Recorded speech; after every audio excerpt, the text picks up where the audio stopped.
मैं तो कहती हूँ यार, जिंदगी में अगर चीजें हाथ में नहीं आ रही तो क्यों उनके पीछे भागना। बैठो शांति से, खाओ पियो, चैन की नींद लो। कोई जाएगा बिजनेस करने तो मेहनत करेगा ऐसे जैसे 1-2 महीने में ही बिलियनर बन जाएगा।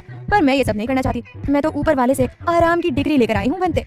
मैं तो कहती हूँ तू भी मेरे जैसी जिंदगी जी और मस्त रह, मजे कर। आत्मिका अपनी दोस्त भाविका के साथ नाश्ता करते हुए लगातार बोले जा रही थी। डाइनिंग रूम में ही एक तरफ उसकी दादी खड़ी थी तो दूसरी तरफ उसकी गोरी चिट्टी और खूबसूरत माँ, दोनों ही उसे घूरे जा रही थी। आत्मिका चटनी चाटते हुए फिर बोली, भंते मैं तुझसे ही बात कर रही हूँ, कुछ बोलेगी भी या चपा चपा खाती रहेगी। भाविका, जिसका पूरा ध्यान इस वक्त समोसे के आलू के अंदर था, उसने आत्मिका को घूरते हुए देखा और उसके कंधे पर हाथ मारते हुए कहा, फिर से भंते? अभी तुझे कितनी बार बोला है मैं भंते नहीं हूँ, भाविका हूँ यार। अब तूने मुझे एक बार भी भंते बोला ना तो आज से मैं भी तुझे आत्मा बोलूंगी। आत्मिका ने मुंह बनाते हुए कहा, मार मत यार, लगती है ना। अच्छा छोड़, आगे तो सुन। भाविका ने समोसे का आखिरी कोर खाते हुए कहा, नहीं सुनना माते, जल्दी से नाश्ता कर, हमें निकलना भी है। आत्मिका ने गुस्से से कहा, अगर तूने मेरी ये बात नहीं सुनी तो ये भूत वाली आत्मा आज तेरे साथ कहीं नहीं जाने वाली और तुझे भी कहीं नहीं जाने देगी। भाविका ने अपने दोनों हाथ जोड़ते हुए कहा, अच्छा ठीक है माते, बोल। आत्मिका ने बड़े प्यार से कहा, तो मैं कह रही थी कि इतना स्ट्रगल क्यों ही करना है यार, जिंदगी खुद थाली में सब कुछ परोस कर दे देती है, बैठे बिठाए मिल जाना है सब। तभी आत्मिका की दादी उसके पास आकर बोली, अच्छा तो तू बता छोरी, तेरे लिए क्या दूल्हा ऐसे ही बैठे बिठाए मिल जाएगा। जैसे ही आत्मिका ने दादी को देखा वो तुरंत खड़ी हुई और उनके कंधे पर हाथ रखकर मस्ती से बोली, और क्या दादी, देखना मेरा दूल्हा आपको ऐसे ही मिल जाएगा, अभी उड़ रहा होगा हवा में आसमान में, क्या पता यहाँ मैं बोल रही हूँ और वहाँ मेरा दूल्हा अभी अभी प्लेन से लैंड हो रहा हूँ। दादी चिढ़ते हुए बोली, अरे असलियत में आज छोरी, असलियत में, ये सब फिल्मों में होता है, असलियत में नहीं। आत्मिका हकलाते हुए बोल पड़ी, उस क्या दादी, नियत क्या बोली आप? दादी ने आत्मिका का हाथ अपने कंधे पर से झटकते हुए कहा, ओहो फटे मुँह तेरा, इतना भी नहीं पता, असलियत कहा मैंने, मतलब रियलिटी। दादी की ये बात सुनते ही सभी मुंह फाड़कर उन्हें घूरने लगे। दादी ने सबको घूरते हुए कहा, क्या क्या देख रहे हो ऐसे दीदे फाड़कर? आत्मिका ने हैरानी के साथ कहा, दादी आप अंग्रेजी में? दादी ने शान से कहा, हाँ तो मेरे पोते ने सिखाई है मुझे। आत्मिका फिर शरारती अंदाज में बोल पड़ी, ओहो क्या बात है दादी, अंग्रेजी सीख ली, लगता है आप भी अपने लिए दूल्हे के इंतजार में हो। जैसे ही आत्मिका ने ये बात बोली, दादी ने अपनी छड़ी थोड़ी सी ऊपर की और वहीं पर मौजूद आत्मिका की माँ से गुस्से से कहा, एकता बहू संभाल अपनी कुड़ी नू, वरना यहीं कूट देना है मैंने से। एकता कुछ कहती उससे पहले ही आत्मिका हंसी के साथ बोल पड़ी, सही तो कहा मैंने माँ, दादी अभी भी तो जवान है, कोई ना कोई फिरंगी मिल ही जाएगा उन्हें, उसी के साथ करेगी अंग्रेजी में चपर चपर। अगले ही पल दादी आत्मिका के पीछे गुस्से से दौड़ पड़ी। आत्मिका भी खिलखिलाते हुए आंगन की तरफ जाने लगे। कुछ देर दौड़ने के बाद भी जब दादी आत्मिका को नहीं पकड़ पाई तो दादी थक हार कर आंगन में ही मौजूद एक खाट पर जाकर बैठ गई। दादी हाँफते हुए बोली, अरे बस कर कुड़िए, थका दिया तूने मुझे। दादी को इस तरह हाँफता देख आत्मिका उनके पैर के पास आकर बैठ गई और बड़े प्यार से बोली, क्या दादी आप भी आज इतनी जल्दी थक गई? बचपन में तो मुझे कूट कूट कर ही दम लेती थी, वैसे आज की आपकी कसरत हो गई है। इतना कहकर आत्मिका ने अपनी बुढ़ी दादी के दोनों गाल खींच लिए। पहले तो दादी ने उसे गुस्से से घूरा, फिर अगले ही पल वो भी प्यार से मुस्कुराने लगी। ये देखकर आत्मिका की माँ और उसकी बचपन की बेस्ट फ्रेंड भाविका मन ही मन मुस्कुराने लग गए। ये थी हमारी आत्मिका, आत्मिका भारद्वाज, पंजाब के चंडीगढ़ शहर की प्रिंसेस, लेकिन असल में पंजाबी नहीं। ये राजकुमारी जी चंडीगढ़ यूनिवर्सिटी से पीजी कर रही है। राजकुमारी जी इसलिए क्योंकि अपनी फैमिली की इकलौती लड़की है और सबके दिलों पर राज करती है। दिखने में इतनी सुंदर कि किसी भी लड़के का एक ही नजर में इन पर दिल आ जाए, पर इनका दिल आज तक किसी लड़के पर नहीं आया। हर दिन की तरह आत्मिका भाविका के साथ अपने कॉलेज जा रही थी। सुबह से ही बारिश हो रही थी, ऊपर से उनकी बस भी छूट चुकी थी, इस वजह से दोनों पैदल पैदल कॉलेज जा रही थी। हमेशा की तरह आत्मिका बक बक किए जा रही थी और भाविका चुपचाप हाँ में अपना सर हिलाते हुए सुने जा रही थी। बारिश होने की वजह से सड़कों के गड्ढों पर ढेर सारा पानी भर चुका था। तभी एक कार तेज रफ्तार से उन दोनों के पास से गुजरी, जिस कारण सारा कीचड़ का पानी उन दोनों पर उछल गया। आत्मिका गुस्से के साथ जोर से चिल्लाई, अबे ओ लोहे की सवारी वाले, अबे जीता जागता इंसान दिखता नहीं है क्या बे? जैसे ही आत्मिका ने ये बात बोली, ब्लैक रंग की कार वहीं रुक गई। भाविका ने डर के मारे अपना सर पकड़ लिया। आत्मिका भागते हुए उस कार के पास जा रही थी कि तभी वो कार फिर से स्टार्ट हुई और स्पीड के साथ वहाँ से निकल गई। आत्मिका गुस्से से फिर चिल्लाई, अबे भागता कहाँ है साले, निकल गाड़ी से, तो जूती से आरती उतारूंगी तेरी। भाविका ने आत्मिका का गुस्सा शांत करते हुए कहा, आदमी गया वो, शांत हो जा, अब चिल्लाने का कोई फायदा नहीं, नंबर की फोटो ले ली है मैंने। भाविका ने कार की फोटो जूम करके मोबाइल आत्मिका के हाथ में पकड़ा दिया। कार का नंबर देख आत्मिका उछलकर अपने गंदे कपड़ों के साथ भाविका के गले लग गई। आत्मिका ने खुशी से झूमते हुए कहा, तू ना मेरी पक्की वाली यार है बे, लव यू, इसे तो मैं छोड़ूंगी नहीं, कभी ना कभी कहीं ना कहीं तो टकराएगा। इस तरफ चंडीगढ़ यूनिवर्सिटी में एक बड़े से हॉल को खूबसूरती के साथ डेकोरेट किया गया था, जहाँ पर 15 से 20 स्टूडेंट्स मौजूद थे। नैना ने ब्लैक कलर का वेलवेट का सिंपल सा गाउन पहन रखा था। वो बार बार अपनी कलाई पर बंधी घड़ी को देखे जा रही थी। नैना ने बेचैनी के साथ धीरे से कहा, यार वो अभी तक आए क्यों नहीं, अभी तक तो आ जाना चाहिए था ना उन्हें। उसके बगल में ही खड़ी आशिमा ने उसके कंधे पर हाथ रखते हुए कहा, क्या हुआ है नैना, तू इतना परेशान क्यों हो रही है? नैना ने नखरे दिखाते हुए कहा, आशिमा देखना, अस्तु अब तक नहीं आए, जबकि फ्लाइट तो कब की लैंड हो चुकी है। उन्होंने कहा था कि घर जाने से पहले कॉलेज आएंगे। आशिमा ने सोचते हुए कहा, क्या पता उनका प्लान चेंज हो गया हो। नैना ने हड़बड़ाहट के साथ कहा, तो कॉल करते ना, कितने मन से ये सारा इंतजाम किया है, और सबसे बड़ी बात तो ये कि कॉलेज से परमिशन लेना था। पता भी है कितनी मुश्किल से परमिशन मिली थी। वहीं पर खड़े रोहन ने कहा, अरे ओ आ जाएगा यार, वो रास्ते में ही होगा। आखिर हमारा यार पूरे 3.5 साल बाद आ रहा है और अब वो यहीं इंडिया में रहेगा। तभी 2 लड़के भागते हुए बाहर से आए और एक साथ बोल पड़े, वो लोग आ गए हैं। उनकी बात सुनते ही हॉल में हलचल मच गई। नैना अपने बाल और मेकअप वगैरह सही करने लगी। उसने हड़बड़ाहट के साथ कहा, आशिमा मैं अच्छी तो लग रही हूँ ना? आशिमा ने कहा, हाँ यार बहुत मस्त लग रही है। नैना ने ऑर्डर देते हुए कहा, हाँ तो फिर खड़ी क्या है, जल्दी से लाइट ऑफ करना। आशिमा ने नैना को घूरा और तुरंत जाकर लाइट बंद कर दी। हॉल में अंधेरा छाने के साथ ही खामोशी भी छा गई कि तभी हॉल के बाहर एक लड़के की आवाज सुनाई दी, कैंपस में लाइट नहीं है क्या? यहाँ इतना अंधेरा क्यों है? उस लड़के के हॉल में एंटर होते ही एक धमाके के साथ पूरा कॉलेज जगमगा गया। सब स्टूडेंट्स एक साथ बोल पड़े, वेलकम टू इंडिया अस्तित्व सर। अपना इस तरह स्वागत देखकर अस्तित्व मुस्कुराने लग गया। उसकी मुस्कान इतनी ज्यादा प्यारी थी कि एक ही नजर में हर लड़की को अपना दीवाना बना दे। अस्तित्व ने कहा, अरे यार कोई सर्वर नहीं हूँ, वैसे कैसे हैं आप सब? तभी नैना दौड़ते हुए आई और अस्तित्व के गले से लग गई। पूरे हॉल में वू की आवाज गूंजने लगी। नैना ने बड़े प्यार से कहा, आई मिस्ड यू अस्तित्व, कितना वेट करवाया। नैना भले ही अस्तित्व के गले लग रही थी, पर उसकी नजर एक कोने में खड़ी आशिमा पर थी, जो बस उसे देखकर मुस्कुराए जा रही थी। अस्तित्व ने बेमन से कहा, मिस्ड यू टू नैनू, कैसी हो? नैना ने नाटकीय अंदाज में कहा, कैसी हो सकती हूँ तुम्हारे बिना? अस्तित्व ने उसे दूर करते हुए कहा, हाँ समझ सकता हूँ, अच्छा ठीक है अब मुझे बाकियों से भी मिलने दो। नैना ने उसके गाल को चूमा और उससे दूर होकर बोली, अच्छा सबसे मिलने से पहले मुझे ये तो बताओ कि कैसी लग रही हूँ मैं? हूँ ना मैं इस यूनिवर्सिटी की प्रिंसेस। नैना की ये बात सुनकर अस्तित्व कहीं खोस आ गया, जैसे प्रिंसेस शब्द सुनकर उसके मन में किसी का ख्याल आ गया हो। अस्तित्व धीरे से बुदबुदाया, प्रिंसेस तो वो थी जो रास्ते में। तभी नैना ने उसे टोकते हुए कहा, कहाँ खो गए, कुछ बोलो भी। अस्तित्व ने हंसते हुए कहा, हाँ हाँ हो प्रिंसेस, अब खुश? तो मैं बाकी सबसे मिल लूं? अस्तित्व की नजरें फिर आशिमा पर गई जो अब भी मुस्कुरा रही थी। नैना ने कहा, जरूर, लेकिन जल्दी हाँ, और हाँ मैं भी तुम्हारे साथ तुम्हारे घर चलने वाली हूँ। अस्तित्व सबसे बारी बारी मिलते हुए आखिरी कोने में खड़ी आशिमा के पास चला गया। अस्तित्व ने बड़े प्यार से आशिमा से कहा, कैसी है तू? आशिमा अब भी खामोश खड़ी मुस्कुरा रही थी, उसने कुछ नहीं कहा। अस्तित्व फिर बोल पड़ा, अब केवल मुस्कुराएगी या गले भी लगेगी? आशिमा थोड़ी आगे आई और धीमे से बोली, तेरी नैना को गुस्से में जल जाना है अगर मैं गले लगी तो। आशिमा की बात सुनकर अस्तित्व मुस्कुराने लगा और उसे अपने करीब खींचकर गले लगाते हुए कहा, जलना है तो जलने दे, हम दोनों का बॉन्ड कोई नहीं समझ सकता। बहुत मिस किया मैंने तुझे आशु। आशिमा ने धीरे से कहा, और नैना को? अस्तित्व ने मुंह बनाते हुए कहा, जरा सा भी नहीं। अस्तित्व की बात सुनकर खामोश खड़ी आशिमा जोर से हंस पड़ी और साथ ही अस्तित्व भी। नैना तुरंत अस्तित्व के पास आई और उसका हाथ खींचते हुए कहा, अब चलो केक काटते हैं अस्तित्व, मैंने तुम्हारे लिए तुम्हारा मनपसंद केक मंगवाया है। नैना जबरदस्ती उसे टेबल के पास ले गई जहाँ पर 2 केक पड़े थे, एक बड़ा सा खूबसूरत सा केक और एक छोटा सा सिंपल सा केक। उस सिंपल से केक को देखते ही अस्तित्व के चेहरे पर एक स्माइल आ गई और वो आशिमा की तरफ देखने लगा। नैना इतराकर बोली, कम ऑन अस्तित्व, क्या देख रहे हो? ये केक सिली आशिमा ने बनाया है और ये मैंने चंडीगढ़ की सबसे बड़ी बेकरी से ऑर्डर किया है। लेट्स गो यार, कट केक यार। अस्तित्व जानता था कि नैना को हर काम की जल्दी रहती है। उसने वहीं पड़ा चाकू उठाया और केक कट करने लग गया। वो पहला बाइट नैना को खिलाने ही वाला था कि तभी 2 लड़के दौड़ते हुए वहां आए और हड़बड़ाहट के साथ बोल पड़े, अस्तित्व सर जल्दी बाहर चलिए, वो बाहर। अस्तित्व ने झट से पूछा, क्या हुआ है बाहर? एक लड़के ने जवाब दिया, वो सर बाहर माहौल खराब हो गया है, एक लड़की ने आपकी गाड़ी तोड़ दी है। ये बात सुनते ही अस्तित्व गुस्से से भर गया, उसकी आंखों में अंगारे जलने लगे। अस्तित्व ने केक का टुकड़ा जमीन पर फेंकते हुए कहा, किसकी इतनी हिम्मत, जिसने मेरी कार को छुआ, मैं उसे छोड़ूंगा नहीं। अस्तित्व गुस्से के साथ बाहर निकल आया। हॉल में अफरा तफरी मच गई। इस तरफ यूनिवर्सिटी की पार्किंग जोन में आत्मिका अपने हाथ में एक मोटा सा डंडा पकड़े हुए खड़ी थी। उसके सामने मौजूद ब्लैक रंग की कार का मिरर चकनाचूर हुआ पड़ा था। आसपास पूरे कॉलेज की भीड़ जमा हुई थी। भाविका आत्मिका को रोकने की कोशिश करते हुए कहती है, पत्नी क्या कर रही है यार, ये सही नहीं है। आत्मिका भाविका का हाथ झटकते हुए कहती है, मेरा हाथ छोड़ भाभी, तू जानती है ना ये आत्मा बदला लिए बगैर मानेगी नहीं। मुझ पर कीचड़ उछाला था ना, अब तू देख। भाविका जानती थी कि आत्मिका किसी की नहीं सुनने वाली थी, इसलिए अपने सर पर हाथ रखकर पीछे हो गई। भाविका ने परेशान होते हुए कहा, एकदम सही नाम रखा है अंकल ने इसका, आत्मिका, आत्मा ही है ये। अरे मैं भी पागल, क्या जरूरत है मुझे गाड़ी के नंबर की फोटो क्लिक करने की। एक तेज वार के साथ आत्मिका ने कार की हेडलाइट तोड़ दी। तभी अस्तित्व अपने दोस्तों के साथ वहां पर पहुंच गया। जब उसने देखा एक लड़की ने उसकी कार का पुलिया ही बिगाड़ के रखा है तो गुस्से से उसका चेहरा लाल हो गया। आत्मिका अभी भी कार को तोड़ने में लगी हुई थी, जिस कारण अस्तित्व ने उसका चेहरा नहीं देखा था। अस्तित्व तुरंत आत्मिका के पास आकर बोल पड़ा, कौन हो तुम? आत्मिका ने कार की दूसरी हेडलाइट तोड़ते हुए कहा, तू कौन है बे जो मुझे रोकने आया है? दूर हट जा वरना तेरा सर भी टूटेगा आज। अस्तित्व ने भारी आवाज में कहा, मैं इस कार का मालिक हूँ। वहीं पर खड़े स्टूडेंट्स बुदबुदाने लगे, ये तो सर की कार निकली, इस पागल लड़की की अब खैर नहीं। जब आत्मिका ने लोगों को ये बड़बड़ाते हुए सुना तो डर के मारे उसके हाथ पैर कांपने लग गए। एक और स्टूडेंट ने कहा, इस लड़की ने तो हमारे फुटबॉल कोच की कार तोड़ दी, सर तो इसे अब नहीं छोड़ने वाले। आत्मिका डरते हुए मन में सोचने लगी, कि मैंने क्या कर दिया, पहले ही दिन पंगा ले लिया वो भी सर से, मैं तो गई आज। क्या होगा अब आत्मिका का? क्या अस्तित्व उसे माफ करेगा या लेगा बदला?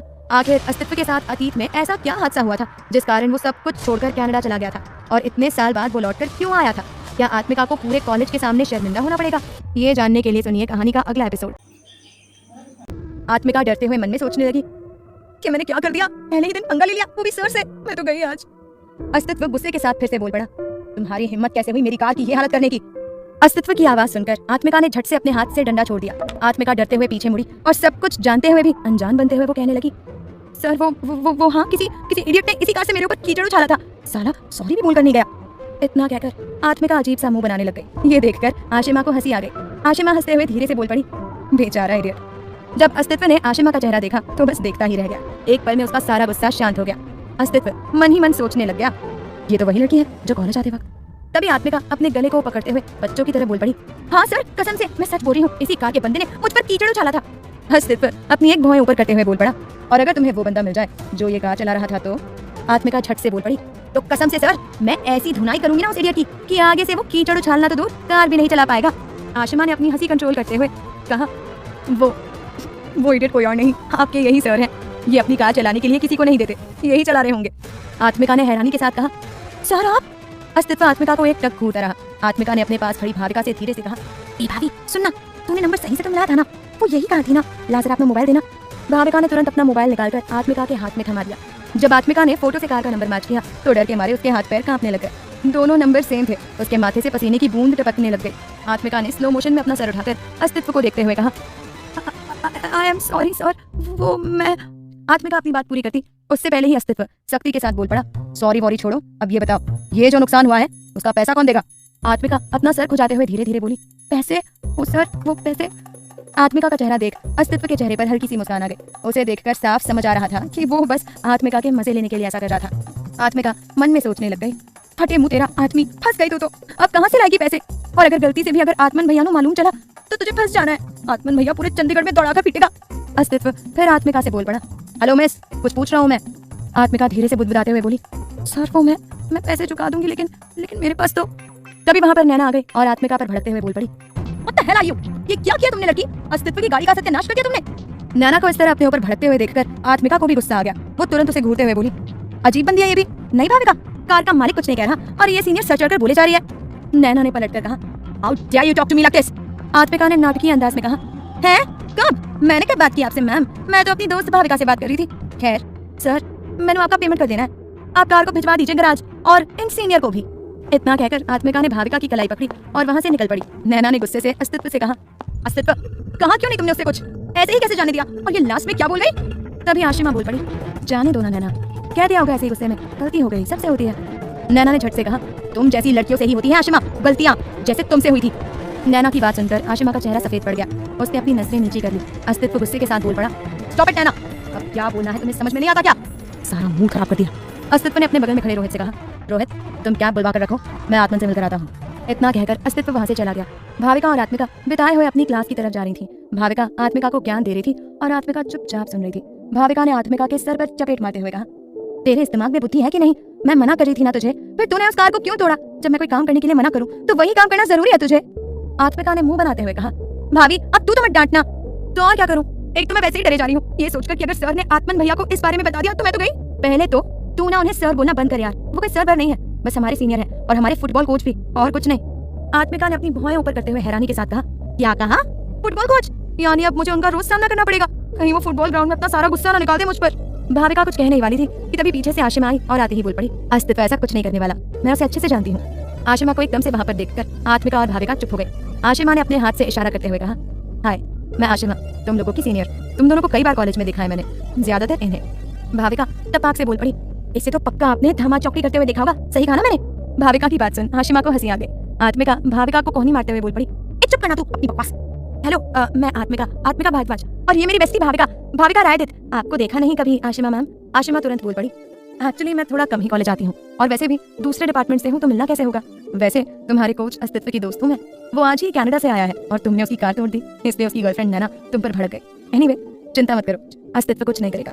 आत्मिका धीरे से बोल पड़ी, पक्का नहीं करेगा ना आशिमा मैम? वैसे मैं जितना जानती हूँ नहीं करेगा, पर कभी कभी ना वो कुछ ज्यादा ही खड़ूस हो जाता है, इसलिए थोड़ा बचकर रहना, वरना एक बार अगर उसने किसी से बदला लेने की ठान ली तो वो उससे बदला लेकर ही रहता है। इतना कहकर आशिमा वहां से जाने लग गई। आत्मिका बुदबुदाती है, अब मेरा क्या होगा? भाविका हंसते हुए बोल पड़ी, होना क्या है, फुटबॉल ग्राउंड में कल अस्तित्व सर तुझे ही फुटबॉल बनाकर खेलेंगे।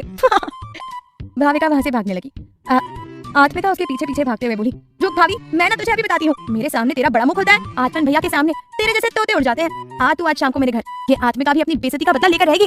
इस तरफ यूनिवर्सिटी की जिम में अस्तित्व आ चुका था। जिम में सब अपने अपने वर्कआउट्स में लगे हुए थे। अस्तित्व की निगाहें देखकर साफ समझ आ रहा था कि वो किसी को ढूंढ रहा था। अस्तित्व ने लॉकर रूम के पास ही खड़े एक लड़के से पूछा, एक्सक्यूज मी, आत्मन सर आए नहीं अब तक क्या? लड़के ने मुस्कुराते हुए कहा, बस आते ही होंगे सर, आज लेट है, तभी तो आज लड़कियां इतनी परेशान हैं, वही तो उन्हें ट्रेन करते हैं। लड़कों की बात सुनकर अस्तित्व भी मुस्कुराने लग गया। तभी वहां पर डेनिम जैकेट और ट्रैक पैंट पहने आत्मन आ गया। आत्मन की बॉडी काफी डैशिंग थी। वो आत्मिका का सगा भाई था जो उससे 4 साल बड़ा था। कॉलेज पूरा होने के बाद यूनिवर्सिटी की जिम में ही ट्रेनर बन गया था। कई लड़कियों ने तो सिर्फ आत्मन को देखने के लिए ही जिम ज्वाइन किया था। आत्मन ने आते ही सबसे मिलते हुए कहा, सॉरी गाइस, आज जरा बाइक पंक्चर हो गई थी, इस वजह से लेट हो गया। इतना कहकर आत्मन ने अपना बैग लॉकर में बंद कर दिया और जब वो पीछे मुड़ा तो अस्तित्व को देखकर हैरान हो गया। आत्मन ने खुश होते हुए कहा, हे अस्तु, व्हाट सरप्राइज, कब आए? बस भाई आज ही, मतलब अभी घर भी नहीं गया, यहीं आ गया, सबसे पहले आपसे मिलने। इतना कहकर अस्तित्व आत्मन के गले लग गया। आत्मन ने कहा, और बता कैसा है? अस्तित्व ने मायूसी के साथ कहा, बस ठीक हूँ, इस शहर की गलियां और यहाँ की हवाएं हमेशा मुझे अमर भाई की याद दिला देते हैं, पर जब आपको देखता हूँ तो उनकी भी कमी पूरी हो जाती है, इसलिए सीधे आपसे मिलने चला आया। आत्मन ने बड़े प्यार से कहा, वैसे अस्तु, सच तो यह है कि अमर की कमी कोई भी पूरी नहीं कर सकता। वो हादसा मैं आज तक नहीं भूल पाया हूँ। अमर आज भी हम सबके दिल में है और हमेशा रहेगा। अस्तित्व मायूसी के साथ चुपचाप खड़ा रहा। उसे देखकर साफ समझ आ रहा था कि उसे अतीत की किसी गहरी याद ने घेर लिया था और ये बात आत्मन भी समझ गया था, इसलिए उसने तुरंत टॉपिक चेंज करते हुए कहा, वैसे ये बताओ, हाशिमा से मिले या नहीं? मिला, पर वैसे नहीं जैसे मिलना चाहिए था। आत्मन ने हैरानी के साथ कहा, क्यों? अस्तित्व ने हंसते हुए कहा, नैना ने पीछा ही नहीं छोड़ा। आत्मन हंसते हुए बोला, पीछा कैसे छोड़ेगी, तेरी गर्लफ्रेंड तो है। अस्तित्व ने मुंह बनाते हुए कहा, क्या भैया आप भी, वो तो बस ऐसे ही, वैसे मुझे आपको कुछ बताना था। आत्मन ने झट से कहा, बोलो ना आत्मन, क्या बताना था? आत्मन और अस्तित्व बातें करने में लगे हुए थे कि तभी जिम के एंट्रेंस गेट से आत्मिका और भाविका वहां पर पहुंच गई। जब आत्मिका ने अस्तित्व को अपने भाई आत्मन से बात करते हुए दूर से देखा तो उसके पैरों तले जमीन खिसक गई। वो डर के मारे कांपने लग गए। आत्मिका डरते हुए धीरे से बोली, जिसका डर था वही हुआ। भाविका बेबाकी अंदाज में बोली, क्या हुआ, अब क्यों घबरा रही है, कोई भूत देख लिया क्या? आत्मिका ने कहा, भूत नहीं, सामने मौत है, वो देख। जब भाविका ने आत्मन और अस्तित्व को देखा तो वो भी घबराने लग गए। भाविका डरते हुए कहने लगी, अब तो पक्का दादी तेरा कॉलेज बंद करवा देगी, वैसे ही बहुत कांड किया है तूने, ये आखिरी कांड था, उसका भांडा भी फूटने वाला है। क्या होगा जब आत्मिका की गलती उसके भाई आत्मन को पता चलेगी? क्या आत्मन अपनी बहन को सजा देगा? क्या दादी सच में आत्मिका का कॉलेज जाना बंद करवा देगी? क्या अस्तित्व इतनी आसानी से आत्मिका को माफ कर देगा या फिर अपना बदला लेगा? जानने के लिए सुनिए इस कहानी का अगला एपिसोड। अब तो पक्का दादी तेरा कॉलेज बंद करवा देगी, वैसे ही बहुत कांड किए हैं तूने, ये तेरा आखिरी कांड था, उसका भांडा भी फूटने वाला है। आत्मिका ने घबराहट के साथ बुदबुदाते हुए कहा, ऐसा मत बोल भाभी, कुछ कर यार। भाविका ने परेशान होते हुए कहा, अब मैं क्या कर सकती हूँ यार, कमर कांड तूने किया है तो अब उसका फल भुगत। आत्मिका ने मुंह बनाते हुए कहा, कैसी दोस्त है रे तू, तुझे जरा भी फिक्र नहीं है मेरी? भाविका ने झट से पलट कर कहा, अगर फिक्र न होती तो मैं लेक्चर बंक करके यहाँ तेरे साथ नहीं आई होती, समझी? जहाँ एक तरफ आत्मिका और भाविका घबराई जा रही थी, वहीं दूसरी तरफ अस्तित्व और आत्मन अभी भी बातों में लगे हुए थे। आत्मन ने कहा, बोलो अस्तित्व, क्या बात करनी है, और इस तरह तुम अचानक चुप क्यों हो गए? अस्तित्व ने कहा, वो मैं ये कह रहा था कि मैंने कनाडा छोड़ दिया है हमेशा के लिए, अब मैं यहीं रहूंगा। आत्मन ने खुश होते हुए कहा, ये तो बहुत अच्छी बात है अस्तित्व, ये बात बताकर तुमने तो मेरा दिन बना दिया। अस्तित्व पलटकर कुछ कहने ही वाला था, उससे पहले ही वहां पर जिम की एक लड़की आ गई और आत्मन से अपना रूटीन वर्कआउट पूछने लगी। अस्तित्व समझ गया था कि ये सही जगह नहीं थी और बातें करने की, इसलिए उस लड़की के जाते ही अस्तित्व बोल पड़ा, अच्छा अब मैं निकलता हूँ, घर पर सब मेरा इंतजार कर रहे होंगे। आत्मन ने कहा, हाँ ठीक है, वैसे भी तुम बहुत थक गए होगे, घर जाकर आराम कर लो, मैं शाम को मिलता हूँ तुमसे, आशिमा को भी बुला लेना। अस्तित्व ने हामी भरी और आत्मन को गले लगाकर वहां से निकल गया। जैसे ही आत्मिका और भाविका ने देखा अस्तित्व गेट की तरफ जा रहा है तो दोनों हड़बड़ाहट के साथ वहां से निकल गए ताकि अस्तित्व की उन पर नजर न पड़े। इस तरफ कॉलेज के गार्डन में आशिमा एक लड़के के पीछे भाग रही थी। आशिमा हंसते हुए उस लड़के को पकड़ने की कोशिश कर रही थी, पर वो लड़का चालाकी दिखाते हुए उसके आगे भागे जा रहा था। आशिमा की पकड़ाई में ही नहीं आ रहा था। आशिमा ने थकते हुए कहा, बस अब और नहीं दौड़ पाऊंगी, रुको ना। अच्छा ठीक है, नहीं मारूंगी। लड़के ने अपनी चाल धीमी करते हुए कहा, पक्का ना?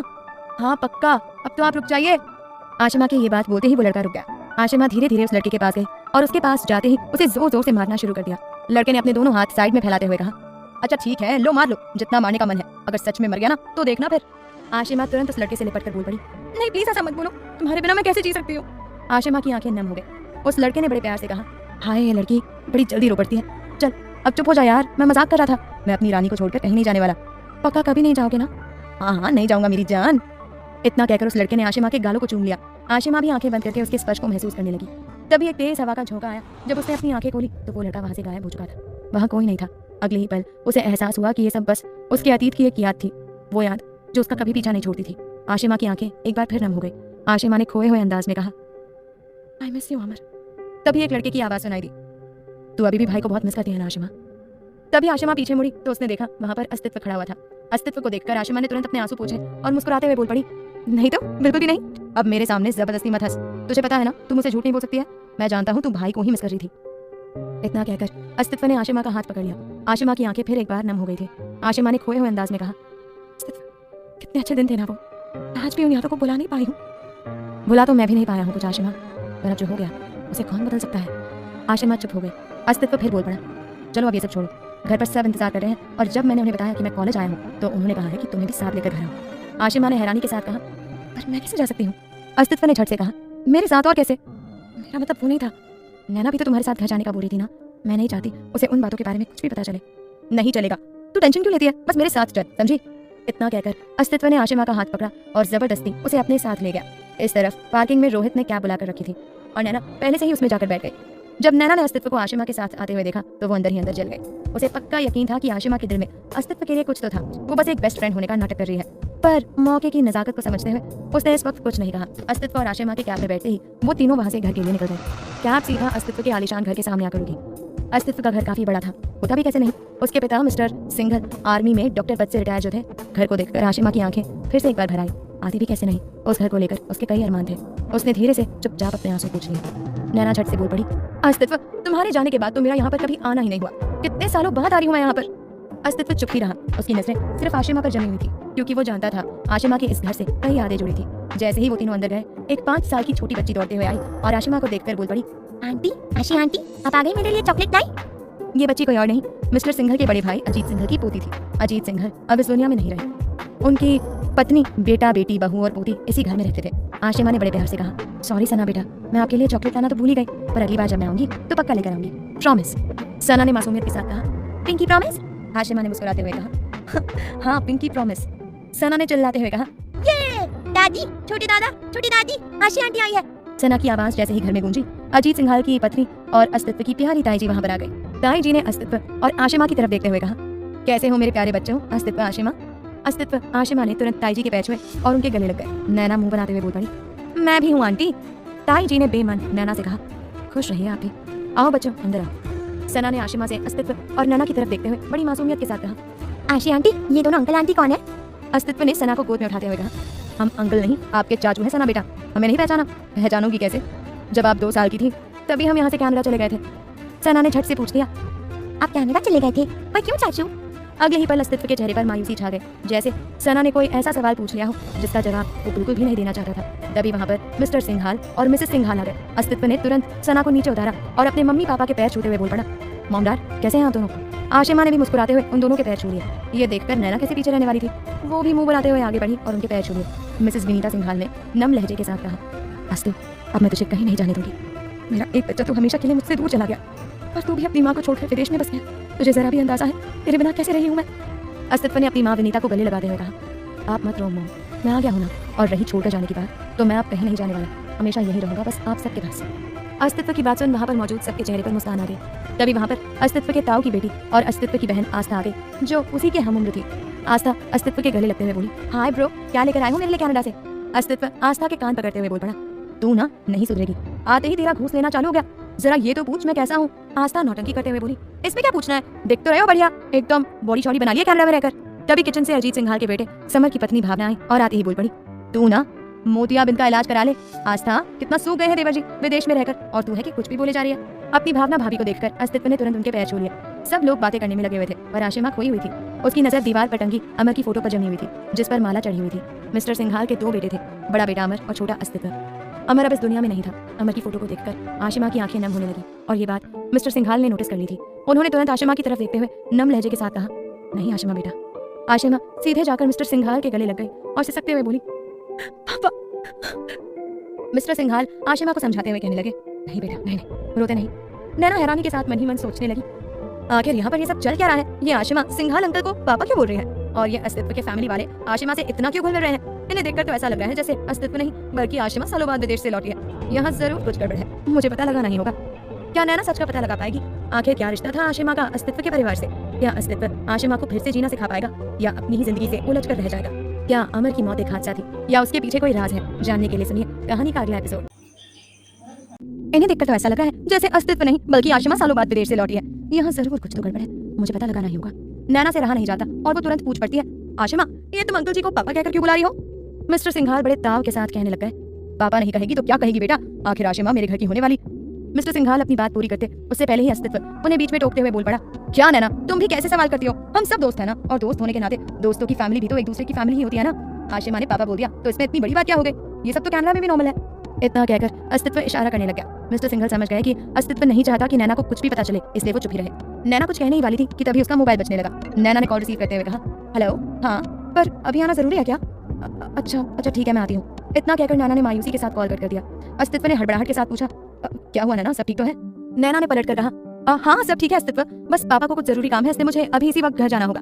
नैना के चेहरे के एक्सप्रेशंस देखकर साफ समझ आ रहा था कि उसका वहां से जाने का बिल्कुल भी मन नहीं था। वो पता लगाना चाहती थी कि आखिर अस्तित्व के घर में चल क्या रहा था, पर उसका जाना बहुत जरूरी था, इसलिए वो अस्तित्व के गले लगती है और वहां से निकल जाती है। इस तरफ यूनिवर्सिटी की छुट्टी हो चुकी थी। आत्मिका और भाविका कॉरिडोर की तरफ अपने कदम बढ़ा रही थी। दोनों को ही देखकर साफ समझ आ रहा था कि वो दोनों अब तक परेशान थी। आत्मिका ने मायूसी के साथ चलते हुए कहा, ए भाभी सुन ना, तुझे क्या लगता है जिम में अस्तित्व सर ने आत्मन भैया को मेरे कांड के बारे में बता दिया होगा क्या? भाविका ने चिढ़ते हुए कहा, अब बस कर आत्मिका, भूल जाओ उस बात को। सारे लेक्चर में तू बस यही सवाल करके मुझे परेशान करते जा रही थी। अब मुझे क्या पता अस्तित्व सर ने तेरे आत्मन भैया को कुछ बताया या नहीं, तू भी तो गई थी ना मेरे साथ जिम में। आत्मिका ने मुंह बनाते हुए कहा, हाँ ठीक, पर मुझे उनकी बातें थोड़ी उतनी दूर से सुनाई दे रही थी। भाविका ने झट से पलट कर कहा, तुझे सुनाई नहीं दे रही थी तो मुझे कैसे सुनाई देती? आत्मिका और भाविका बातें करते हुए आगे बढ़ ही रही थी कि तभी उन्हें आत्मन सामने से आता हुआ नजर आया। जैसे जैसे आत्मन उनकी तरफ बढ़ रहा था वैसे वैसे दोनों के दिल की धड़कनें बढ़ती जा रही थी। भाविका ने धीरे से कहा, ये तेरे आत्मन भैया इतने गुस्से के साथ हमारी तरफ क्यों आ रहे हैं? आत्मिका ने डरते हुए कहा, लगता है भांडा फूट गया, अब तो सीधे मेरी तेरहवीं ही होगी। भाविका ने खोए हुए अंदाज में कहा, तेरे भैया गुस्से में भी कितने हैंडसम लगते हैं आत्मिका, हाय ये कातिलाना अंदाज। आत्मिका ने मुंह बनाते हुए कहा, यहाँ मेरी अर्थी उठने वाली है और तू है कि अभी भी मेरे भैया पर लाइन मारी है, कैसी दोस्त है रे तू?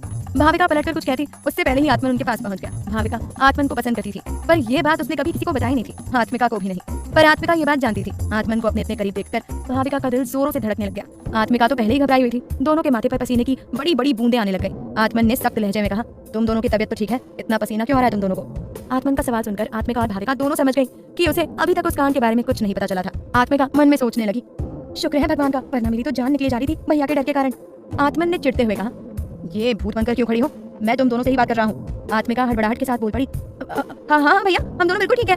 आत्मन ने अपने हाथ से इशारा करते हुए कहा, फिर ये पसीना कैसे? आत्मिका ने हकलाते हुए कहा, वो गर्मी है ना इस वजह से। आत्मन ने आसपास देखते हुए कहा, कहाँ गर्मी है, यहाँ तो बरसात का मौसम है। आत्मिका कुछ कहने वाली थी कि तभी आत्मन खुद बोल पड़ा, ये सब छोड़ो और घर चलो, मैं भी आज पैदल ही जा रहा हूँ। इतना कहकर आत्मन उनके आगे आगे चलने लग गया। आत्मिका और भाविका एक दूसरे की तरफ देखकर मुस्कुराने लगी। आत्मिका ने एकदम धीरे से बड़बड़ाया, कुछ नहीं पता चला, बच गए हम। भाविका ने भी मुस्कुराते हुए हामी भर दी। इस तरफ सिंघाल हाउस में नैना के जाने के बाद आशिमा, भावना भाभी और आस्था के साथ किचन में उनका खाना बनाने में उनकी हेल्प करने में लगी हुई थी। अस्तित्व डाइनिंग टेबल पर बैठकर अपने माता पिता और ताई जी को कनाडा के किस्से सुना रहा था। आशिमा के घर में आने से सबका चेहरा खिला हुआ था, पर उसे तो बार बार अमर की यादें सताई जा रही थी। अमर अस्तित्व और आशिमा से 3 साल बड़ा था। अस्तित्व और आशिमा पहली बार 10th क्लास में मिले थे। धीरे धीरे उनकी गहरी दोस्ती हो गई। दोनों परिवार एक दूसरे को पहले से जानते थे, इसलिए उनका एक दूसरे के घर आना जाना लगा रहता था। अमर की शादी आशिमा से होने वाली थी। दोनों एक दूसरे से बेइंतहा प्यार भी करते थे, पर नियति को कुछ और ही मंजूर था। अमर आर्मी में था और एक दिन वो शहीद हो गया। अमर की यादों से बचने के लिए ही अस्तित्व सब कुछ छोड़कर 3 साल पहले कनाडा चला गया था। पर आशिमा न अमर को भूल पाई थी न उसकी यादों को। एक एक करके आशिमा को वो सारे पल याद आ रहे थे जो उसने इस घर में अमर के साथ बिताए थे। वो अपनी यादों में खोई हुई थी। तभी आस्था ने उसे टोकते हुए कहा, ध्यान कहाँ है आशिमा, जरा देखिए रोटियां जल रही हैं। आस्था की आवाज सुनकर आशिमा ख्यालों की दुनिया से बाहर आई और उसने तुरंत रोटी तवे पर से हटाते हुए कहा, सॉरी दी, वो मेरा ध्यान नहीं था। आस्था ने मजाक में कहा, यार आशिमा कितनी बार बोला है तुझे, मुझे दी मत बोला कर। आशिमा ने तुरंत अपने सीने पर हाथ रखकर सर झुकाते हुए कहा, जो हुक्म मेरे आका। आशिमा को देखकर आस्था और भावना दोनों हंसने लग गई। आशिमा ने रोटियों का कैसरोल उठाया और डाइनिंग टेबल की ओर जाने लग गई। जैसे ही वो वहां पर पहुंच गई, ताई जी की नजरें उस पर जम गई। वो एक टक उसे ही देखे जा रही थी और ये बात वहां पर बैठे सभी लोगों ने नोटिस कर ली थी। ताई जी ने तुरंत मिस्टर सिंघाल और मिसेस सिंघाल से कहा, देवर जी, विनीता सुनिए। विनीता ने पलटकर कहा, हाँ दीदी बोलिए ना, क्या कहना है आपको? ताई जी ने आशिमा की तरफ देखते हुए कहा, विनीता मैं सोच रही थी कि जब आशिमा ने देखा ताई जी उसी की तरफ देखकर बात कर रही हैं, तो उसे थोड़ी हैरानी हुई, पर उसने नॉर्मली कैसरोल रखा और वापस किचन की तरफ कदम बढ़ाने लग गई। ताई जी ने खुश होते हुए कहा, विनीता देवर जी, मैं सोच रही थी कि कैसा रहेगा अगर हम आशिमा को इस घर की बहू बना ले। जैसे ही आशिमा के कानों तक ये बात पहुंची, वो जहां पर थी वहीं पर रुक गई। जितना ज्यादा शॉक्ड आशिमा थी, उतना ही बाकी सब भी थे। सभी की नजरें ताई जी पर जम गई। मिस्टर सिंघाल ने गंभीरता से पूछा, आप कहना क्या चाह रही हैं भाभी? मैं कुछ समझा नहीं। ताई जी ने धीरे धीरे समझाते हुए कहा, हमारा बड़ा बेटा अमर तो अब इस दुनिया में रहा नहीं, वरना वही आशिमा को बहू बनाकर इस घर में ले आता। पर अब हम सबका आज भी आशिमा से लगाव है। वो हमारे घर की बेटी ही है। हम सोच रहे थे क्यों ना हम उसे अपने छोटे बेटे अस्तित्व की दुल्हन बनाकर इसी घर में ले आए। दोनों एक दूसरे को बचपन से जानते भी हैं, अच्छे दोस्त भी हैं और अगर जीवन साथी बनेंगे तो खुश भी रहेंगे। ताई जी की ये बात सुनकर आशिमा को गुस्सा आ गया। वो तुरंत किचन के अंदर चली गई। एक पल के लिए भी वो वहाँ पर नहीं रुकी। अस्तित्व भी हैरानी के साथ ताई जी को घूर रहा था। उसको समझ नहीं आ रहा था कि आखिर ताई जी ऐसी बात कर कैसे सकती थी। उसने तुरंत बौखलाहट के साथ कहा, पर ताई जी ऐसा। तभी ताई जी ने अस्तित्व को इशारा करके चुप रहने के लिए कहा। अस्तित्व तुरंत चुप हो गया। ताई जी सख्त लहजे में बोली, हमारे घर में बड़ों के बीच बोलने की इजाजत आज भी नहीं है अस्तित्व, आपको भी बोलने का मौका दिया जाएगा। अस्तित्व ने अपना सर नीचे कर लिया। ताई जी ने मिस्टर सिंघाल और विनीता की तरफ देखते हुए कहा, विनीता, देवर जी, अगर आप दोनों भी मेरी इस बात से सहमत हैं तो हम आशिमा के घर वालों से बात करें इस बारे में। विनीता ने चिंता जताते हुए कहा, लेकिन दीदी बच्चे कैसे? ताई जी ने अपनेपन के साथ कहा, विनीता, हम जो भी करेंगे अपने बच्चों की खुशी देखकर ही करेंगे। आखिर हमने खुद अपने बेटे समर की भावना से लव मैरिज कराई थी और तो और अमर और आशिमा की भी कराने वाले थे। पर इतना कहकर ताई जी के चेहरे पर मायूसी छा गई और वो कुछ देर के लिए चुप हो गए। कोई कुछ कहता इससे पहले ही वो फिर बोल पड़ी, उस वक्त भी हमने बच्चों की खुशी चाहिए थी और आज भी हम वही चाहते हैं। अमर तो इस दुनिया में रहा नहीं तो आशिमा बेचारी बच्ची कब तक उसकी यादों में अपनी जिंदगी बर्बाद करती रहेगी। डाइनिंग टेबल की बातों की आवाज किचन के अंदर तक आने लग गई थी, जिसे सुनकर आशिमा प्लेटफॉर्म पर सर झुकाए सिसक सिसक कर रोने लग गई थी। उसे लग रहा था कि हर कोई उसे अपने हिसाब से चलाना चाह रहा था। आस्था और भावना तुरंत किचन से बाहर निकल गए, ये देखने के लिए कि आखिर डाइनिंग टेबल पर चल क्या रहा है। विनीता ने ताई जी की बात को समझते हुए कहा, तो दीदी फिर बच्चों से ही पूछ लेते हैं कि वो क्या चाहते हैं। ताई जी ने झट से कहा, हाँ तो इसमें बड़ी बात क्या है, अभी पूछ लेते हैं। ताई जी ने सीधे अस्तित्व से पूछा, अस्तित्व, आपकी जिंदगी में कोई है जिससे आप बहुत प्यार करते हैं, जिन्हें आप अपना जीवन साथी बनाना चाहते हैं? अगर नहीं तो हम आपकी जीवन संगिनी आशिमा को बनाना चाहते हैं, बताइए। अस्तित्व ने थोड़ा घबरा कर कहा, नहीं, मेरा मतलब हाँ। ताई जी ने घूरते हुए कहा, साफ साफ बोलिए अस्तु। अस्तित्व ने हिचकिचाहट के साथ कहा, वो ताई जी, मैं आशिमा से शादी नहीं कर सकता, मतलब कि मैं किसी और से प्यार करता हूँ। आखिर किससे प्यार करता था अस्तित्व? कहीं वो कैमरा में किसी से कोई रिश्ता तो बनाकर नहीं आया था? क्या भावना कभी आत्मन को अपने दिल की बात बता पाएगी? क्या ताई जी के इस प्रस्ताव से आशिमा सिंघाल परिवार से अपने सारे रिश्ते तोड़ लेगी? क्या ताई जी आशिमा को इमोशनल ब्लैकमेल करेंगी? जानने के लिए सुनिए कहानी का अगला एपिसोड। वो ताई जी, मैं आशिमा से शादी नहीं कर सकता, मतलब कि मैं किसी और से प्यार करता हूँ। अस्तित्व ने जैसे ही ये बात कही सब लोग शॉक्ड रह गए। हर कोई हैरानी के साथ उसे घूरने लगा। ताई जी तुरंत पूछ पड़ी, कौन है वो लड़की अस्तित्व बेटा? अस्तित्व को जवाब देता उससे पहले ही आस्था तपाक से बीच में बोल पड़ी, कहीं वो लड़की नैना तो नहीं? ताई जी आस्था को घूरने लग गई। आस्था समझ गई थी कि ताई जी को उसका इस तरह बीच में बोलना बिल्कुल पसंद नहीं आया था। उसने तुरंत माफी मांगते हुए कहा, सॉरी मम्मा, मैं तो बस बता रही थी, भाई जब यहाँ पर रहते थे तो वो हमेशा उसी के साथ तो घूमते रहते थे। इतना कहकर आस्था धीरे से डाइनिंग टेबल पर बैठ गई। मिस्टर सिंघाल ने सीरियस होते हुए पूछा, क्या वो लड़की सच में नैना है अस्तित्व बेटा? अस्तित्व बौखलाहट के साथ ना में अपना सर हिलाते हुए बोल पड़ा, नैना? नहीं, वो नैना नहीं है पापा। बौखलाहट के कारण अस्तित्व को खुद नहीं पता था उसने जल्दबाजी में क्या बोल दिया। अगले ही पल उसे अपनी गलती का एहसास होने लग गया। ताई जी ने कहा, तो फिर कौन है वो लड़की जिससे तुम प्यार करते हो? हम मिलना चाहते हैं उससे। अस्तित्व ने घबराते हुए कुछ सोचते हुए कहा, वो ताई जी, बात यह है कि ना, वो लड़की अभी यहाँ नहीं है, वो बाहर गई है, जब आएगी तो मैं खुद उसे आप सबसे मिलवा दूंगा। विनीता ने भी अस्तित्व को घूरते हुए कहा, वैसे नाम क्या है उस लड़की का? तुमने पहले तो कभी नहीं बताया कि तुम किसी से प्यार भी करते हो। अस्तित्व ने बात को संभालते हुए कहा, माँ, आप सबने भी तो पहले ये बात कभी मुझसे पूछी ही नहीं, तो कैसे बताता? और रही नाम की बात, तो नाम में क्या रखा है? जब मिलवाऊंगा तो खुद उससे पूछ लेना। ताई जी अपना सर हिलाते हुए बोली, ठीक है, जैसी आपकी इच्छा अस्तित्व बेटा। जैसे ही ताई जी ने हामी भरी, अस्तित्व ने चैन की सांस ली। ताई जी ने तुरंत भावना से कहा, भावना बहू, आशिमा कहाँ चली गई? जरा बुलाइए उन्हें भी यहाँ। भावना ने सर झुकाते हुए कहा, जी माँ जी, मैं भी बुला कर लाती हूँ। भावना तुरंत किचन की तरफ चली गई। किचन के अंदर आशिमा सिसकियां भरते हुए रोए जा रही थी। जैसे ही उसने किसी के आने की आहट सुनी, उसने तुरंत अपने आंसू पोंछ लिए। वो अपना दर्द किसी को नहीं दिखाना चाहती थी। भावना ने आते ही कहा, माँ जी आपको बुला रही हैं आशिमा। आशिमा ने हैरानी के साथ कहा, ताई जी बुला रही है, पर क्यों? भावना ने परेशान होते हुए कहा, अब ये तो वही जानती है। आशिमा का दिल जोरों से धड़कने लग गया। वो तुरंत भावना के साथ जाने लग गई। जैसे ही आशिमा वहाँ पर आई, ताई जी झट से उससे पूछ पड़ी, आइए आशिमा, हम आपकी राय भी जानना चाहते हैं, बैठिए। विनीता ने हिचकिचाहट के साथ ताई जी से कहा, लेकिन दीदी अब तो मामला क्लियर हो गया है ना, अस्तित्व ने तो बोल दिया कि वो किसी और से। ताई जी ने तुरंत विनीता को बीच में टोकते हुए कहा, विनीता, जितना तुम अपने बेटे को नहीं जानती हो उससे कहीं ज्यादा हम जानते हैं। बचपन में सबसे ज्यादा वो हमारे पास ही तो रहता था। हम अस्तित्व का चेहरा देखकर ही बता सकते हैं कि वो कब झूठ बोल रहा है और कब सच। जैसे ही ताई जी ने ये बात बोली, अस्तित्व को खांसी आने लग गई। आस्था मुस्कुराते हुए उसकी पीठ सहलाने लग गई, जैसे उसने भी अस्तित्व की चालाकी पकड़ ली थी। ताई जी ने आशिमा से पूछा, आशिमा बेटा, आपकी आंखें बता रही हैं कि आप भी सब कुछ सुन चुकी हैं। अब हम आपकी राय जानना चाहते हैं कि आप क्या कहना चाहती हैं इस बारे में। आशिमा की घबराहट बढ़ने लग गई। उसने तुरंत अस्तित्व की तरफ देखा, जो बड़ी उम्मीद के साथ उसे ही एकटक देखे जा रहा था। ताई जी ने आशिमा पर दबाव बनाते हुए कहा, कुछ बोलिए आशिमा बेटा, हम इंतजार कर रहे हैं आपके जवाब का। आशिमा ने नर्म लहजे के साथ कहा, ताई जी, आप तो जानती है ना कि मैं अमर से प्यार। इतना कहकर आशिमा खुद चुप हो गई। उसका मन इतना भारी हो गया था कि आगे वो कुछ बोल ही नहीं पा रही थी। ताई जी ने कहा, आशिमा बेटा, आप सच्चाई कब कबूल करेंगी? अमर के गुजरे हुए 3 साल हो गए हैं। जिंदगी में हम सबको अपने अतीत को भूलकर आगे बढ़ना पड़ता है, वरना ये जिंदगी जीना बहुत मुश्किल हो जाता है। तुम भी अमर को भूल जा और एक नए रिश्ते के साथ आगे बढ़ो। ताई जी की बात सुनकर आशिमा की आंखों से आंसू निकलने लग गए। ताई जी ने अपनापन जताते हुए कहा, बच्चे, अकेलेपन का दर्द क्या होता है हम अच्छे से जानते हैं, इसलिए कह रहे हैं आप इस तरह अमर की यादों में अपनी जिंदगी बर्बाद मत करिए। अस्तित्व के साथ अपनी जिंदगी की एक नई शुरुआत करिए। हमें उम्मीद है आप हमें अपना मानती हैं और हमारी बात समझेंगी कि हम क्या कहना चाहते हैं। आशिमा ने कुछ सोचते हुए कहा, ठीक है ताई जी, हम अस्तित्व से शादी करने के लिए तैयार हैं। जैसे ही आशिमा ने ये बात कही, सबके चेहरे पर रौनक आ गई, सिवाय अस्तित्व के। उसे बिल्कुल भी उम्मीद नहीं थी कि आशिमा हाँ बोलेगी। उसके होश उड़ गए थे। अस्तित्व घबराते हुए मन में सोचने लगा कि आशिमा ने क्या बोल दिया, पागल हो गई है क्या।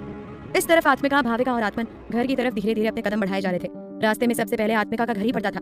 भाविका का घर आत्मिका के घर के करीब 7 किलोमीटर दूर था। जैसे ही आत्मिका का घर आया, आत्मन उनसे ये कहकर आगे बढ़ गया कि उसने गैरेज में बाइक सही करने के लिए दी है, उसे लेने के लिए जा रहा है। सुबह बारिश तेज होने की वजह से भाविका ने अपनी स्कूटी आत्मिका के घर पर ही खड़ी कर दी थी। भाविका ने स्कूटी स्टार्ट करते हुए आत्मिका से कहा, चल आत्मिका, अब मैं चलती हूँ, अच्छे से जाना भाभी। सुन तो, शाम को आ रही है ना, आज अपन प्रोजेक्ट कंप्लीट कर लेंगे। भाविका ने धीरे से कहा, आ जाऊंगी। इतना कहकर भाविका ने रेस दी थी कि तभी आत्मिका ने उसे पुकारते हुए कहा, सुन तो, आत्मन भैया उस तरफ ही गए हैं, रास्ते में मिल जाए तो उन्हें गैरेज शॉप तक छोड़ देना। भाविका ने आगे बढ़ते हुए कहा, हाँ छोड़ दूंगी। भाविका के जाते ही आत्मिका भी घर के अंदर चली गई। भाविका ने जल्दी जल्दी में हाँ तो बोल दिया था, पर आगे बढ़ने के बाद उसे एहसास हुआ कि आत्मिका तो उसे आत्मन को ड्रॉप करने के लिए कह रही थी। ये सोचकर ही उसका दिल जोरों से धड़कने लगा। आत्मिका ने खुद से बड़बड़ाते हुए कहा, भगवान करे आत्मन जी मिले ही ना। अगले ही पल उसने स्कूटी की रफ्तार बढ़ा दी और अगले ही पल गली में इत्तेफाक से उसे आत्मन पैदल चलते हुए नजर आ गया, लेकिन उसने स्कूटी आगे बढ़ा दी। भाविका मन ही मन सोचने लग गई, नहीं भाभी, अच्छा नहीं लगता, वो पैदल जा रहे हैं और तू।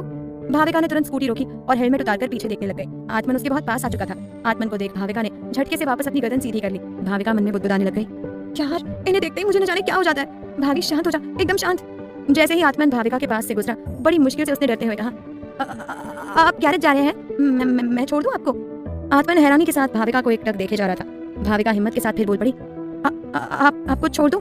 आत्मन ने ना में अपना सर हिलाते हुए सख्त लहजे में कहा, नहीं इसकी कोई जरूरत नहीं है, मैं चला जाऊंगा, तुम्हें परेशान होने की कोई जरूरत नहीं है। भाविका फिर बोल पड़ी, इसमें परेशान होने वाली क्या बात है, मैं उस तरफ ही जा रही हूँ, छोड़ दूंगी आपको। भाविका ने मन ही मन खुद को डांटते हुए कहा, भाभी ये क्या हरकत है, उन्हें क्या लगेगा। तभी आत्मन बोल पड़ा, ठीक है छोड़ दो। आत्मन के मुंह से ये बात सुन भाविका खुशी से फूली नहीं समाई। ये पहली बार था जब भाविका ने आत्मन से सीधे सीधे बात करी थी, वरना उससे वो इनडायरेक्टली ही बात किया करती थी। जैसे ही आत्मन उसके पीछे स्कूटी पर बैठा, भाविका ने झटपट इंजन स्टार्ट किया और स्कूटी पूरे जोश में दौड़ा दी। थोड़ी ही दूर निकले थे कि आत्मन ने बड़े ही कैजुअली पूछा, आज आत्मिका ने कॉलेज में क्या कांड किया था। ये सुनते ही मानो भाविका के रोंगटे खड़े हो गए, उसके हाथ कांप गए, स्कूटी की स्पीड खुद ब खुद कम हो गई। भाविका ने घबराते हुए कहा, कब आप किस बारे में बात कर रहे हैं। आत्मन ने थोड़ी सख्ती से कहा, तुम्हें तो पता है सब, और मुझे ये बात भी अच्छे से पता है कि तुम दोनों की सेटिंग रहती है एक दूसरे के कान छुपाने की। चलो अब सीधे सीधे बताओ क्या किया था उसने। आत्मन बार बार भाविका पर दबाव बनाते जा रहा था। आखिरकार उसने हार मान ली और झिझकते हुए बोल पड़ी, वो एक्चुअली क्या हुआ था ना, हम ना कॉलेज जा रहे थे तो।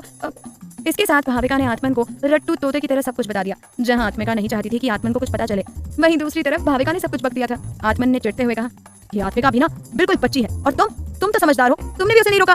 भाविका अपनी ही धुन में बोल पड़ी, आपकी बहन सुनती कब है मेरी, उल्टा मुझ पे ही भड़क जाती है, हमेशा कुछ ना कुछ गड़बड़ कर ही देती है। आत्मन ने गुस्से के साथ कहा, हद कर दिया उसने, उसकी हरकतें अब लिमिट पार कर रही हैं। शुक्र है कि अस्तित्व एक अच्छा इंसान है, वरना अगर उसकी जगह कोई और होता ना तो पता नहीं क्या हो जाता। भाविका चुपचाप अपनी स्कूटी चलाती रही। स्कूटी में लगे साइड मिरर में उसे आत्मन का गुस्से से भरा चेहरा साफ नजर आ रहा था। तभी आत्मन ने फिर तमतमा कर कहा, अब तो घर जाकर मैं इस आत्मिका को बताता हूँ, बहुत हो गया उसका नाटक। भाविका का दिल बैठ गया। उसने झिझकते हुए धीरे से पूछा, आप क्या करने वाले हैं आप उसके साथ। आत्मन ने गुस्से से मुट्ठी भींचते हुए कहा, वही जो बहुत पहले कर देना चाहिए था। आखिर अब क्या करने वाला था आत्मन। क्या भाविका ने आत्मन को सब कुछ बताकर बहुत बड़ी गलती कर दी थी। क्या अब भाविका और आत्मिका की दोस्ती में दरार पड़ने वाली थी। आशिमा ने आखिर रिश्ते के लिए हाँ क्यों कहा था। क्या उसके दिल में भी कहीं ना कहीं अस्तित्व के लिए प्यार था। क्या नैना का शक सही था। अस्तित्व अब इस मुसीबत से कैसे बचेगा। कहीं उसकी और आशिमा की शादी तो नहीं हो जाएगी। इन सारे सवालों के जवाब जानने के लिए सुनिए अगला एपिसोड। वही जो बहुत पहले कर देना चाहिए था। भाविका ने हकलाते हुए डर के साथ कहा, क्या कर देना चाहिए था। आत्मन ने कुछ सोचते हुए कहा, अब तुम बस देखती जाओ भाविका, आत्मिका का क्या होता है। दादी ने बहुत सर पर चढ़ा रखा है उसे। भाविका ने तुरंत स्कूटी एक साइड में रोक दी। आत्मन ने चिढ़ते हुए कहा, तुम क्यों रुक गई भाविका। भाविका तुरंत पलटी और आत्मन को समझाते हुए कहने लगी, प्लीज आप इतना ज्यादा गुस्सा मत करिए, शांत हो जाइए। भाविका को इस तरह बातें करते हुए देखकर आत्मन को भी अजीब लगने लगा। भाविका फिर बोल पड़ी, आप तो जानते हैं ना आत्मिका को, बस उसका गुस्सा तेज है, वरना वो दिल की कितनी अच्छी लड़की है। प्लीज इस बार उसे माफ कर दीजिए, मैं आपसे वादा करती हूँ अगली बार से वो कुछ भी ऐसा नहीं करेगी। आत्मन अभी भी भाविका को एक टक देखे जा रहा था। भाविका ने फिर कहा, आप तो आत्मिका के भाई हैं, कम से कम आप तो उसे समझने की कोशिश कीजिए। आप ही अगर उसे नहीं समझेंगे तो फिर कौन समझेगा। भाविका की बातें सुनकर आत्मन को खुद अपनी गलती का एहसास होने लगा। उसे समझ में आने लगा था कि उसे इतना ज्यादा गुस्सा नहीं करना चाहिए था। आत्मन ने बड़े प्यार से कहा, ठीक है, अगर तुम कहती हो तो मैं आत्मिका को कुछ नहीं कहूंगा, ना ही इस बारे में घर में किसी को भी बताऊंगा। जैसे ही आत्मन ने ये बात कही, भाविका की खुशी का ठिकाना नहीं रहा।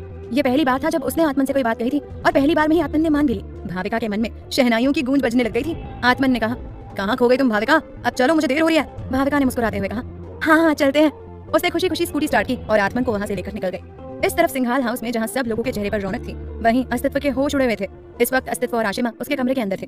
उन दोनों के सिवा वहाँ पर कोई मौजूद नहीं था। अस्तित्व काफी गुस्से में नजर आ रहा था। आशिमा अपना सर झुकाए चुपचाप उसके सामने खड़ी हुई थी। अस्तित्व ने गुस्से में कहा, आशिमा तुझे क्या ये सब गुड्डे गुड़ियों का खेल लग रहा है? शादी कोई मजाक है? तू क्या बेवकूफ है? आशिमा अब भी चुपचाप खड़ी हुई थी। अस्तित्व ने फिर चिल्लाकर कहा, तू सच में इडियट है, जानती भी है क्या किया तूने? यार हम दोस्त हैं, मैं तेरे बारे में, यार तू और मैं, हद ही है यार। मेरा मन तो कर रहा है कि मैं अभी इसी वक्त वापस कनाडा भाग जाऊं। आशिमा का भी सब्र का बांध टूट चुका था और वो भी गुस्से में बोल पड़ी, तू तो पिछली बार की तरह कनाडा भाग जाएगा, लेकिन मैं कहाँ जाऊं अस्तित्व, मेरा क्या? आशिमा का गुस्सा देख अस्तित्व एकदम से चुप हो गया। आशिमा ने भावुक होते हुए कहा, मैं तो आज भी तेरे भाई से ही प्यार करती हूँ।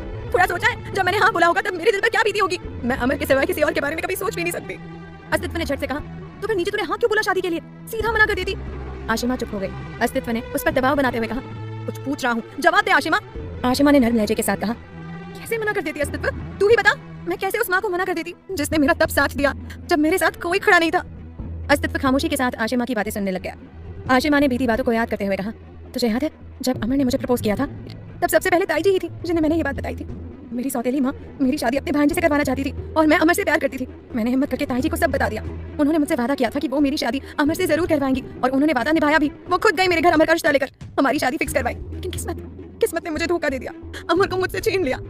आशिमा की आंखें भर आई। आशिमा ने रोते हुए कहा, पता है अस्तित्व, उस वक्त जब ताई जी ने मेरा साथ दिया था तभी मैंने सोच लिया था कि आज से मेरी जिंदगी इसी माँ के नाम है। और आज जब उन्होंने मुझसे पूछा कि क्या मैं तुझसे शादी करूंगी तो मैं उन्हें मना ही नहीं कर पाई। तू ही बता मैं उनकी बात कैसे टाल देती? वो मुझे अपनी सगी बेटी की तरह मानती है, क्या मैं उनकी बात नहीं मान सकती? आशिमा की बातें सुनकर अस्तित्व की आंखें खुद नम होने लग गईं, पर जैसे तैसे उसने खुद के जज्बातों पर कंट्रोल किया। वो खुद सोचने पर मजबूर हो गया था कि कैसे एक लड़की किसी का एहसान चुकाने के लिए अपनी जिंदगी का इतना बड़ा फैसला दांव पर लगा सकती थी। आशिमा ने अपने आंसू पोंछते हुए कहा, अस्तित्व देख, मैं जानती हूँ कि हम दोनों बेस्ट फ्रेंड्स हैं और शादी के बारे में मैं सोच भी नहीं सकती। ऐसे भी एक वक्त था जब तू मेरा देवर बनने वाला था, पर ये बात तू भी जानता है कि ताई जी के सामने हम कुछ नहीं बोल सकते। इस घर में सबसे ज्यादा उन्हीं की चलती है। अस्तित्व ने चिढ़ते हुए कहा, तो फिर हम क्या करें आशिमा, तू ही बता। उन्हें देखकर तो मुझे लग रहा है जैसे उन्होंने मेरा झूठ भी पकड़ लिया है। उन्हें पता है कि मैं किसी लड़की से प्यार नहीं करता, तभी उन्होंने मेरे मना करने के बाद भी तुझसे शादी का पूछा। आशिमा ने परेशान होते हुए कहा, हमें कुछ करना होगा अस्तित्व, वरना ताई जी हमारी शादी करवा कर ही दम लेंगी। अस्तित्व ने हैरानी के साथ कहा, मतलब तू भी शादी नहीं करना चाहती? आशिमा ने धीरे से अस्तित्व के सर पर चपेट मारते हुए कहा, तू पागल है क्या? तू सोच भी कैसे सकता है कि मैं कभी तुझसे शादी करूंगी? मैं तेरी बकवास 1 घंटे से ज्यादा झेल नहीं पाती, अपना पति बनाकर पूरी जिंदगी कैसे झेलूंगी? जैसे ही आशिमा ने ये बात बोली अस्तित्व हंसने लग गया। उसे देखकर आशिमा के चेहरे पर भी मुस्कान आ गई। आशिमा ने कुछ सोचते हुए कहा, एक प्लान है मेरे पास जिससे हम दोनों इस मुसीबत से बच सकते हैं। अस्तित्व ने हड़बड़ाहट के साथ पूछा, क्या प्लान है, जल्दी बता। आशिमा ने अपनी दोनों भुएं उठाते हुए कहा, प्लान ये है कि अभी तू जो बाहर बोलकर आया है ना कि तू किसी से प्यार करता है, तू उसे सच कर। अस्तित्व चौंकते हुए बोल पड़ा, ए पागल है क्या? कहाँ से लाऊं मैं लड़की? आशिमा ने तुरंत पलट कर कहा, क्यों, वो नैना है ना तेरी सो कॉल्ड गर्लफ्रेंड?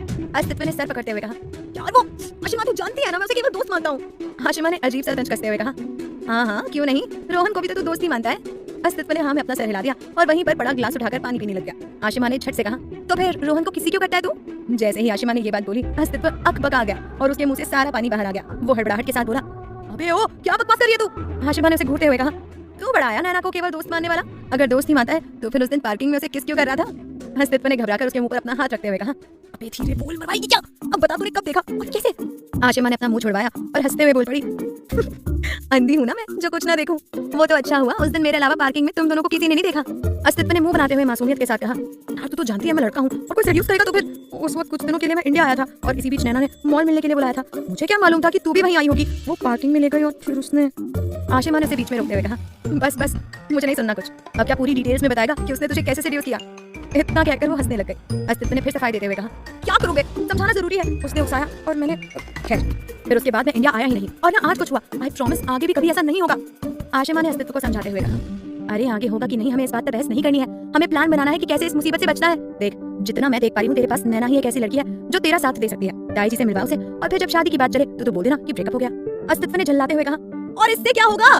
आशिमा ने समझाते हुए कहा, मुझे टाइम मिल जाएगा और मैं दूसरे शहर में शिफ्ट हो जाऊंगी। तू जानता है ना मुझे दूसरे शहर में जॉब करने की अपॉर्चुनिटी मिल चुकी है। बस 4 महीने हैं मेरे पास, इन 4 महीनों में ही कुछ ना कुछ करना पड़ेगा। अस्तित्व ने घबराते हुए पूछा, और अगर नैना से मैंने बात की और वो शादी के लिए तैयार हो गई तो? आशिमा को कुछ सूझा और वो मुस्कुराते हुए बोल पड़ी, सुन ना इधर आ। आशिमा अस्तित्व के कान में कुछ कहने लग गई। सारी बात सुनने के बाद अस्तित्व मुंह बनाते हुए बोल पड़ा, ए मरवाएगी क्या, मैं खुद बच्चा हूं अभी। आशिमा ने उसे घूरते हुए कहा, देख अब बस यही एक रास्ता बचा है, तू पूछ सकता है उससे। अस्तित्व ने मासूमियत के साथ कहा, ठीक है जैसा तू कहे। शाम हो चुकी थी और आत्मिका आंगन में बैठकर बेसब्री से भाविका का इंतजार कर रही थी। आत्मिका को देखकर ही समझ आ रहा था कि वो कहीं खोई हुई थी। उसके दिमाग में कुछ तो तिगड़म चल रही थी। आत्मिका मन ही मन सोचने लग गई, उम्मीद है भाविका ने आत्मन भैया को लिफ्ट दे दी होगी।